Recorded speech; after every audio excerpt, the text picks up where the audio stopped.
Era muito humilhante, tinha que ser revistado, ficar nu, ficar agachando, levantando. 30 de março de 2005, Suzano, São Paulo. Um silêncio pesado paira sobre a delegacia, um vento frio percorre os corredores enquanto ninguém imagina que naquele momento a linha entre lei e crime começaria a se confundir de forma absurda. É nesse cenário que surge o nome do investigador Augusto Pena, um policial conhecido, respeitado por alguns, mas que decidiria cruzar limites que ninguém jamais imaginou. Enquanto o mundo via um agente da lei dedicado e incorruptível, a realidade era outra. Pena arquitetava esquemas de extorsão que envolviam diretamente o comando mais temido de São Paulo, o PCC, sequestrando filhos, manipulando líderes e exigindo dinheiro como se estivesse em um jogo de poder sem regras. Era a imagem pública de um policial exemplar contrastando com atos que beiravam a loucura e a impunidade, onde o próprio sistema de justiça parecia incapaz de prever suas ações. E é exatamente aí que começa o mistério, o que leva um investigador a transformar a própria carreira em um palco para extorquir chefes do crime, usando informações privilegiadas que ele mesmo compilou com tanto esforço. Fica conosco até o final, porque cada detalhe dessa história revela camadas de corrupção, audácia e choque. E a última revelação vai te impactar de uma forma que você não espera. Antes de continuar, se inscreve no canal e deixa seu like, porque sua inscrição ajuda o YouTube a entender que queremos continuar contando histórias polêmicas e impactantes como essa. Se puder apoiar ainda mais, use os Super Thanks para ajudar nosso trabalho a crescer. Se não, basta comentar qual parte dessa história te surpreendeu mais. Prepare-se, porque o que você vai ver a seguir vai mexer com tudo que você pensa sobre lei, crime e a linha tênue que separa ambos. Imagine a situação. Um investigador da polícia dedica anos da própria carreira reunindo provas contra um dos maiores líderes do crime no Brasil. Porém, em vez de entregar todo o material às autoridades competentes, ele toma uma decisão totalmente inesperada: sequestrar o filho desse chefe criminoso. Segundo a justiça, foi exatamente isso que fez o investigador cuja história vamos contar hoje. E é nessas histórias que percebemos como, em certos cenários, existem atitudes que parecem difíceis até de acreditar. Fala pessoal, tudo certo com vocês? Aqui é o João Paviotti, do canal Iconografia da História, mais uma vez trazendo um episódio curioso e pouco conhecido. Fernandão, a gente já falou bastante sobre o Marcola por aqui, não é mesmo?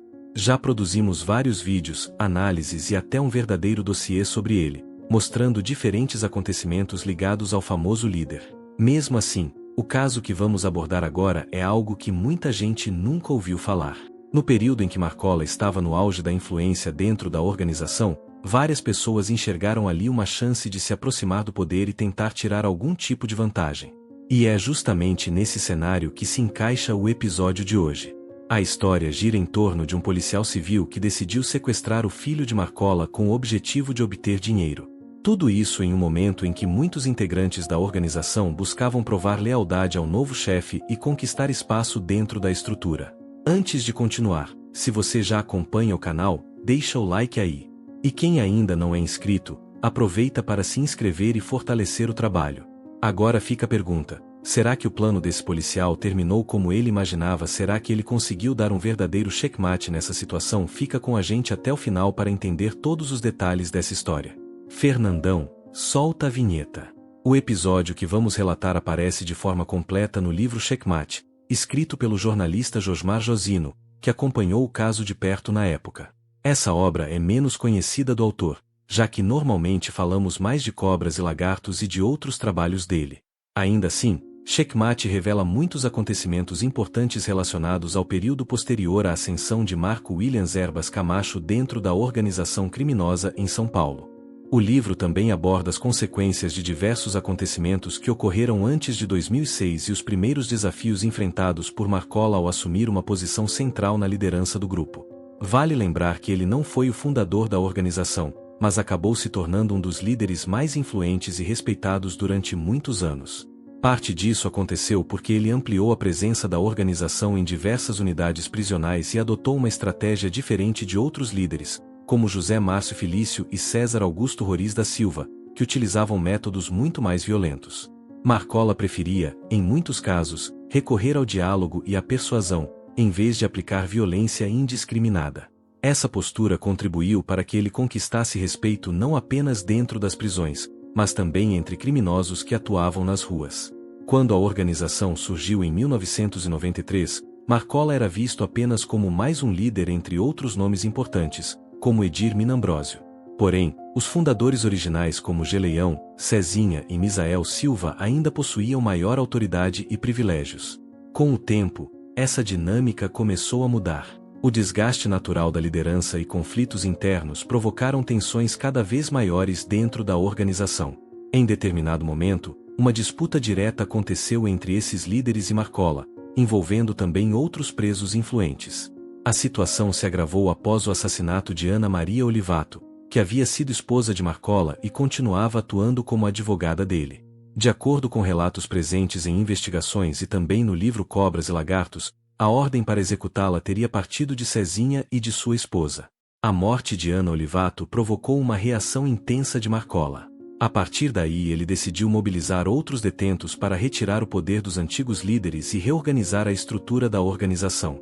Esse movimento ficou conhecido como a primeira grande revolução interna do grupo, quando Marcola conseguiu colocar grande parte da população carcerária contra Geleião e Cezinha. Durante esse processo, antigos conflitos vieram à tona e acusações internas foram usadas para afastar adversários. Cezinha acabou expulso da organização e posteriormente foi executado, enquanto Geleião permaneceu preso em outra unidade. Com isso, a maioria dos integrantes passou a apoiar Marcola. Ao lado de nomes conhecidos como Edilson Pereira, Roberto Soriano, Rogério Jeremias de Simone e Anderson de Paula Lima, ele formou uma nova cúpula de liderança. Esse grupo passou a dividir responsabilidades e consolidou o conselho que ficaria conhecido como Sintonia Final, responsável pelas decisões mais importantes da organização. Depois desse contexto, chegamos ao ponto central da história, o investigador Augusto Pena. Ele era bastante conhecido na cidade de Suzano, localizada na região metropolitana de São Paulo. Naquele período, Suzano era considerada estratégica para a expansão das atividades da organização, principalmente junto à cidade vizinha de Itacoaquecituba. Pena participou de investigações relacionadas diretamente a Marcola e, segundo relatos, o trabalho conduzido por ele e por outro colega foi extremamente detalhado. Eles reuniram uma enorme quantidade de informações, criando um dossiê robusto com fotos, documentos e registros diversos. O investigador chegou inclusive a obter autorização judicial para interceptações telefônicas e acesso a dados financeiros do líder criminoso. Era uma investigação complexa, construída ao longo de muito tempo e que poderia resultar em novas condenações contra Marcola. No entanto, de acordo com o Ministério Público, quando todo esse material já estava reunido, Pena decidiu seguir um caminho completamente diferente. Segundo a acusação, ele teria organizado o sequestro do enteado de Marcola, filho de Ana Olivato. Embora tecnicamente fosse enteado, o jovem de 19 anos era tratado por Marcola como um verdadeiro filho, já que ele havia convivido com o menino desde a infância. A ideia era exigir dinheiro em troca da libertação. O valor solicitado varia conforme as fontes. Algumas mencionam R$1 milhão, enquanto outras apontam cerca de 300 mil. O curioso é que, na época, o salário do investigador era de aproximadamente R$2.000 mensais, embora sua ex-esposa tenha afirmado posteriormente que ele possuía diversos bens, incluindo imóveis. De acordo com as investigações, o jovem foi levado para a própria delegacia de Suzano, onde permaneceu sob custódia. Lá, os sequestradores entregaram o celular e pediram que ele ligasse para algum membro influente da organização que lidasse com as finanças. A organização teria pago cerca de R$50 mil, e o rapaz acabou sendo libertado. Porém, os acontecimentos não terminaram ali. Pouco tempo depois, um líder local chamado Gilmar Horta Lisboa foi preso. Segundo o Ministério Público, Pena teria negociado a facilitação de uma fuga em troca de R$40 mil. O plano era que a fuga acontecesse durante um fim de semana, quando a delegacia teria apenas um agente de carceragem. No entanto, outro policial desconfiou da situação e decidiu transferir Pebinha para outra unidade com mais segurança, frustrando completamente o acordo. A organização, que já havia pago pelo serviço e também não havia esquecido o sequestro do enteado de Marcola, decidiu reagir. A delegacia acabou sendo atacada 2 vezes, em episódios violentos que resultaram em 6 mortes. 3 criminosos, 2 policiais e uma familiar de um carcereiro. Sabendo que poderia ser alvo de represália, Pena deixou o local antes dos ataques e solicitou reforço policial. Equipes especiais da Polícia Civil chegaram e houve troca de tiros com os criminosos. Mesmo assim, um policial acabou perdendo a vida. Com o tempo, As suspeitas sobre o investigador cresceram. O Ministério Público e colegas da própria instituição abriram um inquérito reunindo diferentes acusações, incluindo extorsões relacionadas a outros casos famosos. Diante das investigações, Pena deixou Suzano e seguiu para uma de suas residências na cidade de Ibaté. Posteriormente, ele foi abordado por policiais militares durante uma abordagem de rotina. Como já constava como procurado no sistema policial, acabou sendo preso. As investigações indicaram que ele teria usado métodos semelhantes em outras situações, reunindo informações detalhadas para depois tentar extorquir pessoas investigadas. O processo resultou em sua condenação a 22 anos de prisão. Por questões de segurança, ele precisou ser transferido para um presídio onde não houvesse presença da organização, já que os membros nunca esqueceram os acontecimentos envolvendo o sequestro e a quebra de acordos. Essa história mostra como decisões individuais podem gerar consequências enormes dentro de um cenário já extremamente complexo. Muitos especialistas acreditam inclusive que episódios como o ocorrido em Suzano ajudaram a revelar vulnerabilidades nas delegacias e influenciaram táticas usadas anos depois, especialmente nos ataques de 2006 que impactaram fortemente o estado de São Paulo. Casos como esse revelam não apenas disputas internas do crime organizado, mas também como falhas e desvios dentro das instituições podem desencadear eventos de grande impacto. E é justamente por isso que histórias assim continuam sendo estudadas e discutidas até hoje. O caso do investigador Augusto Pena mostra como a confiança depositada em um agente da lei pode ser completamente subvertida, transformando um defensor da justiça em um ator do próprio crime. Sua trajetória, marcada por sequestros, extorsões e manipulações dentro do PCC, expõe o quanto o poder e a ganância podem corromper até quem deveria proteger a sociedade. Pena não apenas explorou vulnerabilidades do sistema prisional e das delegacias, como também usou seu conhecimento interno para lucrar e manipular líderes criminosos, cruzando limites éticos e legais que jamais deveriam ser ultrapassados.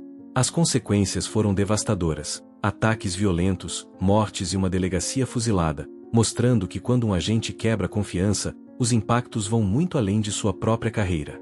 A história de Pena também evidencia como falhas institucionais podem facilitar que policiais entrem para o mundo do crime, criando ciclos de violência e instabilidade que perduram por anos. Ao analisar esses acontecimentos, percebemos que episódios como o de Suzano ajudaram a moldar táticas de intimidação e ataque usadas posteriormente pelo PCC, consolidando uma era de terror que impactou toda São Paulo em 2006. No fim, a narrativa de Pena é uma lição extrema sobre os perigos da ambição desenfreada e da falta de controle sobre agentes que, mesmo treinados para proteger, podem se tornar os maiores vilões dentro do próprio sistema que deveriam defender.